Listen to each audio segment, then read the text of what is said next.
এক্সামের আগে এক সপ্তাহ মতো প্রেপ নিচ্ছিলাম। এক সপ্তাহ প্রেপে যা পড়ছে মোটামুটি দিচ্ছি, সায়েন্সের স্টুডেন্ট ওই জন্য অত পড়া হয় না। মোটামুটি ইঞ্জির জন্য ইঞ্জিনিয়ারিংয়ের জন্য মেল প্রিপারেশন নিচ্ছিলাম, আইবের জন্য অত প্রেপ ছিল না। বাট কুয়েশন যেটা হয়েছে বলবো যে বেশি হার্ডও না বেশি ইজিও না, কাইন্ড অফ স্ট্যান্ডার্ড কুয়েশনই করছে, এমন না যে পাড়ায় যেতেছে না। রিটেন পার্টটা একটু ইউনিক ছিল, কারণ রিটেন পার্টটা আমি ঠিক মতো আগে জানতাম না যে কীরকম কুয়েশন হয় রিটেনে। সো দিসি মোটামুটি দেখা যাক যা হবে। এক্সপেক্টেড তো কাট অফ পাস করতে পারবো 6 কইরা, বাট টোটাল ওভারঅল রেজাল্ট কেমন হবে ওটা তো বলতে পারতেছেন। রিটেন পার্টটা একটু আমার জন্য একটু ডিফিকাল্ট লাগছে, সো দেখা যাক। পরীক্ষা আলহামদুলিল্লাহ ভালোই হয়েছে। ম্যাথ সেগমেন্টটা একটু ডিফিকাল্ট ছিল, অ্যানালাইটিক্যালটা তুলনামূলক সহজ ছিল বিগত বছর থেকে, অ্যান্ড রিটেন পার্টটা খুব ইজি ছিল।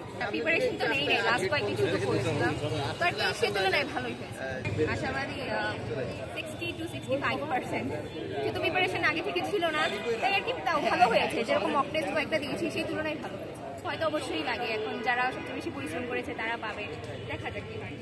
প্রশ্ন মোটামুটি অ্যাভারেজ ছিল, যেহেতু মেডিকেল অ্যাসপিরেন্ট আমার মনে হয়েছিল যে ফার্স্ট একটা পরীক্ষা দিয়েই অ্যাডমিশন জার্নিটা শুরু করি, ওই হিসেবে দেওয়া। বাট প্রশ্ন অ্যাভারেজ, ম্যাথটা আমার কাছে কঠিন লাগছে বেশি, যেহেতু ওরকমভাবে প্রিপারেশন নিয়ে আসি নাই।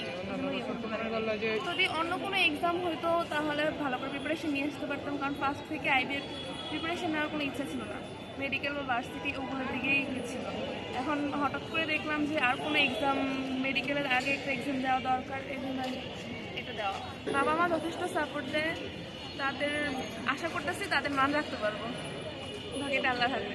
আমি আসলে আইবি এর এক্সপিরিয়েন্স না তেমন, বাট প্রশ্ন মোটামুটি ভালোই আছে, তেমন অ্যাভারেজ আর কি, তেমন আমার তেমন একটা ভালো আসবে না, কারণ আমার এমটি আইবি এক্সপিরিয়েন্স না আর কি, তো তেমনভাবে প্রিপারেশন নেওয়া হয়নি। বাট আলহামদুলিল্লাহ প্রশ্ন ভালো আসে দেখি।